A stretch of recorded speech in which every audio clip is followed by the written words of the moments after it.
Hello and welcome to another review of Picard, Star Trek Picard. I'm Dan.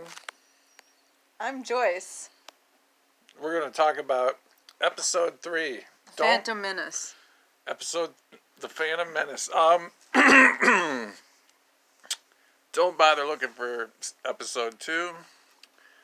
We don't feel like reviewing that episode, but we watched it. So what happened in Season 3? Episode 3. We started drinking while we watched the episode. Excuse me. Anyway. So first we see, they left off at the end of episode 2, where Picard went back to visit one of his old friends who hated him. And why did she hate him? I don't like this character at all. I think that it was totally pointless and didn't really make any sense. Well, no, because she got him a pilot. What? She hooked him up with a pilot. He could have got his own pilot. He is an admiral and he knows millions of people that fly spacecrafts. I was saying it would have been cool if... throughout the galaxy and more. Do you remember in The Next Generation, Season 1 or 2, they had that dude that was supposed to be like a pretty blatant ripoff of Han Solo, except he had like some kind of weird space armor type shit on, and he had a mullet, like a real nice 80s mullet. I think I remember what you're talking about. Remember that one? I believe he bangs Deanna Troi, much to Will Riker's dismay. Yeah, I think they hook up. Yeah. But anyway, it would have been cool if they got him, but that was an example. Point being that Picard should have been able to find his own pilot. Right, I just don't like this But no, character. she's gonna do other stuff. But the story behind it is just like, you wasted your whole life because you were fired because why? Like, you couldn't stand on your own 2 feet? And why are you mad at this man? I was confused about that. Obviously, she got fired for somehow being involved with JL. And I didn't like that she called him JL. I don't think that... It goes to show that they're really close friends. She got so close with him that she's calling him JL. JL isn't even a good sounding nickname, first off. Second of all, it doesn't follow with his character from the original series. Maybe she should have called him Jean-loc. Jean-loc. Yeah, but I was also confused, like, okay, maybe, like, she was, like, a staunch supporter since they were friends of Jean-Luc Picard, and then when Starfleet was like, we gotta get rid of Picard, she's gotta go too. But, like... Run your own life, bro. But also, like, be pissed at Starfleet. Don't be pissed at yourself. At Picard for... Be pissed at yourself. Like... You're really coming down on this woman. I don't like the portrayal. Where is the envy coming from? Envy? Well, I mean, you can't be that emotionally motivated. Let's move on. So anyway, we do meet the pilot, who is, he's got a beard, but, he's sort of He's aloof. Young Mark Ruffalo. You said he looked like Mark Ruffalo? Young Mark Ruffalo. I don't know who he looked like. He had a beard. Maybe Mark Ruffalo with a beard. That works for me. And, I guess, he seems like a cool guy. I'm looking forward to getting to know this pilot. He was fine, other than the fact that he didn't want to even bandage up his wound and just chose to get blood on the inside of his nice sweater. Yeah, why did he put his sweater on while he was still bleeding?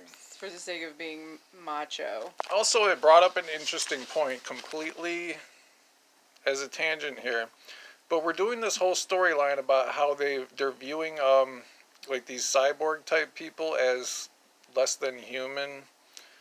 There's obviously political parallels going on here to our modern day racial woes or whatever. But he has this holographic doctor, as holographic doctors do exist in the world of I forgot about Star Trek. I was confused about that. But I was like, at the end of the day, how different is a holographic person who can, perform doctor's duties and surgery? what's stopping a holographic doctor from flipping out and shooting everybody in the room? And why is this holograph trying to convince him to do something with Picard? Why would a holograph convince anyone of anything? Yeah, all these holographics got such crazy emotions, but the androids are just like, I don't understand your joke. Yeah, it didn't. There's a lot of things not. Like, gelling. why do the holographic doctors, who are obviously AI motivated, they get a pass? Is it because is it personality goes a long way? 10 times more charming than that Arnold on Green Acres? I just don't really understand their purpose. To me, a holograph isn't real.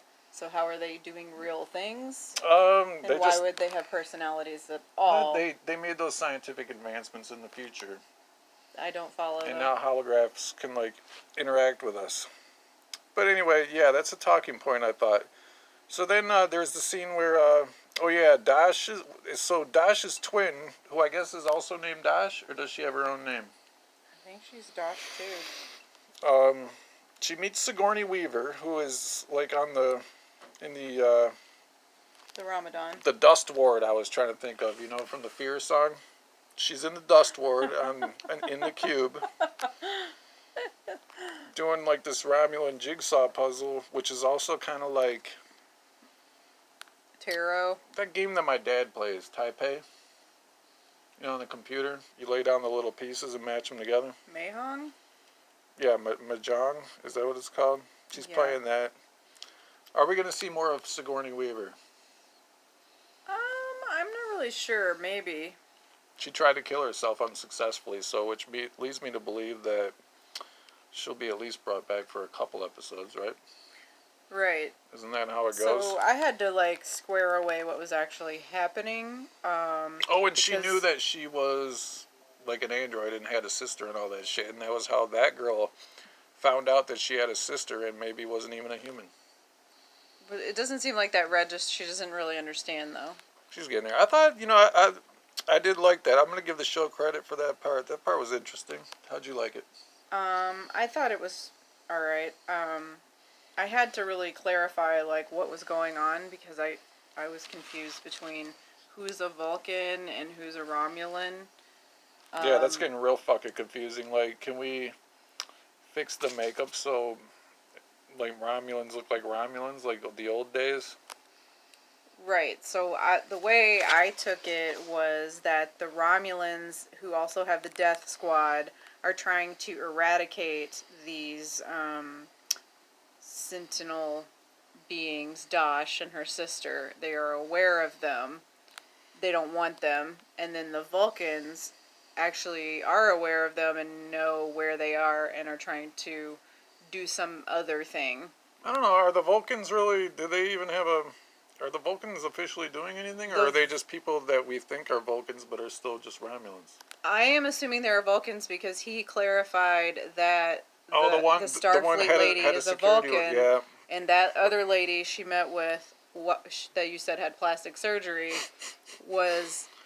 they met together, so that makes me think by association, and the guy that's tricking the Dosh girl, they must all be Vulcans. Super confusing for me. Because if they were Ramadans, then they would be after her to kill her too. Ramadans.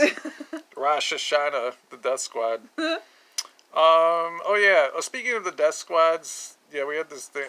Before we bring up the Death Squad shit, because that happened at the end, at least in this episode, I was able to see for myself that Dash's mom, who appears on the video chat, she Skypes her. It is not the same Tia Carrera lady that was the head of Starfleet. It was never I was like, is that the head of Starfleet? Is her mom? I mean, Starfleet Security? Not the same lady, ladies and gentlemen. There's two different actresses. Correct. So, we have to find out who her mom is, obviously. I thought that the moms were two different people of the two twins. No, it was the same lady. He thinks they're the same. Sure. I felt they were two different people. Like they had two Comment different moms. below if you think they're the same actress or a different actress. And finally, let's get to the Rosh-hishana Death Squad of Romulans. God, this shit is confusing. All these fucking made The up Death words. Squad wasn't at the end. They were. No wonder Ice Cube they couldn't came narrate before fucking the- Dungeons and Dragons books. All these made up words. They came before the tarot reading Ramadan. I like the tarot reading. That was a cool element that they brought in there. I like this, delving into Romulan lore. Maybe that's the whole thing with this show is that we're gonna just shit all over everything established in the previous incarnations of Star Trek. Mm-hmm. But we're gonna build up Romulan lore, learn a little bit about them. It sounds like that's definitely going to happen. Unless maybe that's already been a thing too. So that secret order is a secret order of under the Vulcans or under the Romulans? Romulans for sure. The Rosh-hishana Death Squads. But no, there was a higher tier than that. That was like a secret. No one knows if they're real or not.